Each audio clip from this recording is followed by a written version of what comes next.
Hello everyone, welcome back to my YouTube channel EdSecret International. This is your visa advisor and thank you for clicking this channel. आज की video मैं Hindi language में देने के लिए जा रही हूँ क्योंकि आज की वीडियो में मैं आपको एक बहुत ही इम्पोर्टेंट क्वेश्चन का जवाब देने के लिए जा रही हूँ जो कि मैक्सिमम कैंडिडेट्स का होता है एंड वो क्वेश्चन उनके रिफ्यूजल से रिलेटेड है।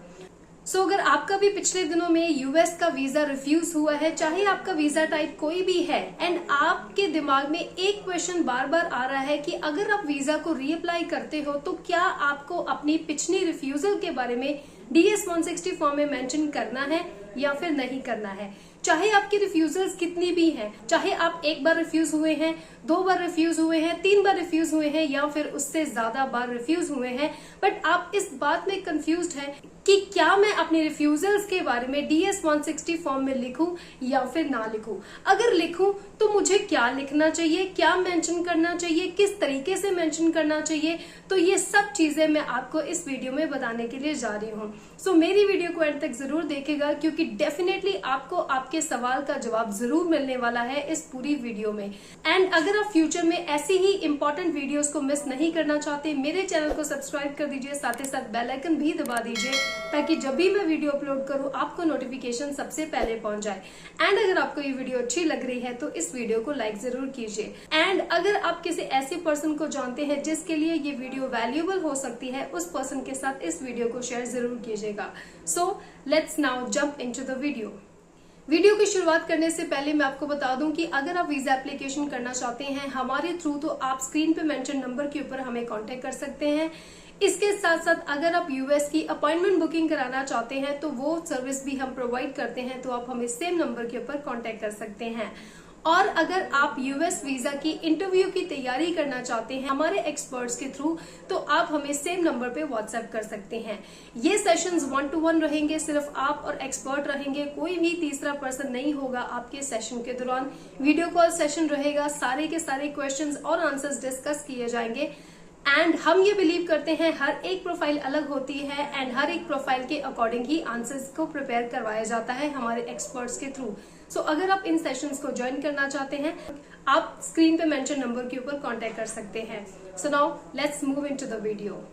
जैसे कि मैंने आपको वीडियो की शुरुआत में बताया कि मैं आपको बहुत ही इंपॉर्टेंट क्वेश्चन का जवाब देने के लिए जा रही हूँ एंड वो इम्पोर्टेंट क्वेश्चन ये है कि अगर आपकी पिछले दिनों में यूएस वीजा रिफ्यूजल रही है तो क्या नेक्स्ट टाइम जब आप वीजा एप्लीकेशन करते हैं या री एप्लीकेशन करते हैं तो क्या आप अपने पिछली रिफ्यूजल्स के बारे में बता सकते हैं या फिर नहीं बता सकते हैं। क्या रिफ्यूजल्स के बारे में बताना सही रहेगा या फिर गलत रहेगा, और अगर बताना भी है तो किस तरीके से बताना है, क्या ऐसा मेंशन करना है जिससे कि आपकी प्रोफाइल के ऊपर पॉजिटिव इफेक्ट पड़े ना कि नेगेटिव इफेक्ट। वीडियो को एंड तक जरूर देखिए। सबसे पहले मैं आपको ये बताना चाहती हूँ कि DS 160 फॉर्म एक ऐसा फॉर्म है जिसमें आप जितनी सही इन्फॉर्मेशन, जितनी ट्रू इन्फॉर्मेशन देंगे उतना ही आपके लिए सही है। एंड कोशिश करें कि जितने भी क्वेश्चंस उसमें हैं उनमें आप सिर्फ ऑनेस्ट आंसर्स ही दें। अगर आपको DS 160 फॉर्म में ये क्वेश्चन आता है कि क्या आपके प्रीवियस रिफ्यूजल है या फिर नहीं है, तो अगर तो आपका प्रीवियस रिफ्यूजल है तो आपको आंसर यस देना है एंड साथ में अपनी एक्सप्लेनेशन भी देनी है कि रिफ्यूजल का कारण क्या रहा था। Now let me tell you कि आपको यस में आंसर क्यों देना है। फॉर एग्जाम्पल अगर आप नो में आंसर दे देते हैं तो जब नेक्स्ट टाइम आप इंटरव्यू के लिए जाएंगे तो वीजा ऑफिसर डेफिनेटली आपसे ये क्वेश्चन तो जरूर पूछेंगे कि क्या आपका लास्ट टाइम रिफ्यूजल था या फिर नहीं था।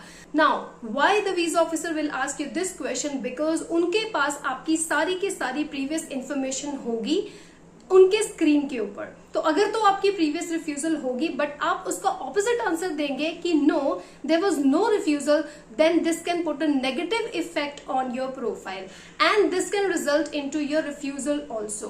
डोंट कंसिडर कि उनके पास आपकी कोई इंफॉर्मेशन नहीं है, चाहे आपने पिछली बार कितनी बार भी अप्लाई किया हो। अगर आपको रिफ्यूजल्स भी मिली है, कितनी मिली है, 1 मिली है, 2 मिली है, 3 मिली है, they have each and every information. कोशिश करिए कि आपको कोई भी फॉल्स इन्फॉर्मेशन नहीं देनी है। अगर तो रिफ्यूजल है तो बताइए, जितनी बार भी आपको रिफ्यूजल मिली है वो सारी की सारी रिफ्यूजल्स के बारे में आपको बताना है एंड साथ में आपको रीजन भी बताना है कि क्या रीजन रहा है आपके रिफ्यूजल का।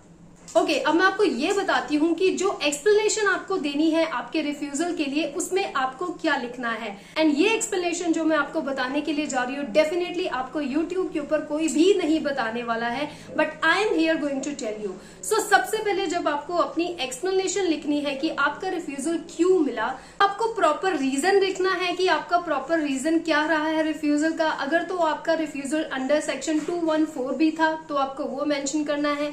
अगर कोई और रीजन रहा है तो आपको वो प्रॉपर रीजन मेंशन करना है। अगर कोई ऐसा रीजन रहा है जो कि ये शो करवाता है कि आपके डॉक्यूमेंट्स मिसिंग थे, तो उसी तरीके से आपको अपने रिफ्यूजल की एक्सप्लेनेशन लिखनी है। एंड इफ यू थिंक कि आप प्रॉपरली एक्सप्लेन नहीं कर पा रहे हैं उस पर्टिकुलर बॉक्स में, सो आप अपने प्रॉपर आंसर के साथ प्रिपेयर्ड रहिए कि जब भी आपका इंटरव्यू हो, अगर आपको आपके रिफ्यूजल के रिलेटेड क्वेश्चन आए तो आप वीजा ऑफिसर को कंप्लीटली एक्सप्लेन कर पाए। अब मैं आपको ये बताती हूँ कि आपको कितनी एक्सप्लेनेशन लिखनी है, कि आपको proper complete full fledge answer लिखना है या फिर ब्रीफ में अपना आंसर लिखना है। सो आई एडवाइज यू हियर कि आपको ब्रीफ में एक्सप्लेनेशन देनी है, बहुत ज्यादा कॉम्प्लेक्सिटी में नहीं जाना है, बहुत डिटेल्ड इन्फॉर्मेशन में नहीं जाना है, बिकॉज वीजा ऑफिसर के पास इतना टाइम नहीं होता कि वो आपके आंसर को पूरे तरीके से पढ़े एंड देन उसके बिहाफ पे डिसीजन दे कि आपको अप्रूवल देना है या फिर रिफ्यूजल देना है। But try to make sure कि आप ब्रीफ आंसर्स दें एंड ब्रीफ आंसर में ही आप अपनी बात को पूरा क्लियर कर पाए कि आप असल में बताना क्या चाहते हैं वीजा ऑफिसर को। Okay, now let me tell you कि अगर आप अपने पिछले रिफ्यूजल को मेंशन करते हैं तो क्या इसका पॉजिटिव इफेक्ट पड़ता है नेक्स्ट टाइम अप्रूवल के ऊपर या फिर नेगेटिव इफेक्ट पड़ता है। Well, the answer is there is no negative impact. अगर आपने प्रॉपर रीजंस दिए हैं, आपके पास लॉजिकल और वैलिड रीजंस हैं आपके पिछले रिफ्यूजल के लिए, then the visa officer will definitely peep into your profile properly and then उसके हिसाब से आपको अप्रूवल मिलेगी या रिफ्यूजल मिलेगी। That will be completely their decision. But अगर लास्ट टाइम से इस बार आपके सर्कमस्टांसेस चेंज हो गए हैं, इस बार आपके पास स्ट्रॉन्ग प्रोफाइल है, then definitely you'll get visa approval. Okay, so this was all about today's video. अगर आपके लिए ये वीडियो वैल्यूएबल रही है तो इस वीडियो को लाइक जरूर कीजिए। अगर फ्यूचर में आप ऐसी ही वैल्यूएबल वीडियोस को मिस नहीं करना चाहते, मेरे चैनल को सब्सक्राइब कर दीजिए, साथ ही साथ बेल आइकन दबा दीजिए ताकि जब भी मैं वीडियो अपलोड करूं आपको नोटिफिकेशन सबसे पहले पहुंच जाए। एंड अगर आप किसी ऐसी पर्सन को जानते हैं जिसके लिए ये वीडियो वैल्यूएबल हो सकती है तो उस पर्सन के साथ इस वीडियो को शेयर जरूर कीजिएगा। Thank you for watching. Stay fit and stay healthy.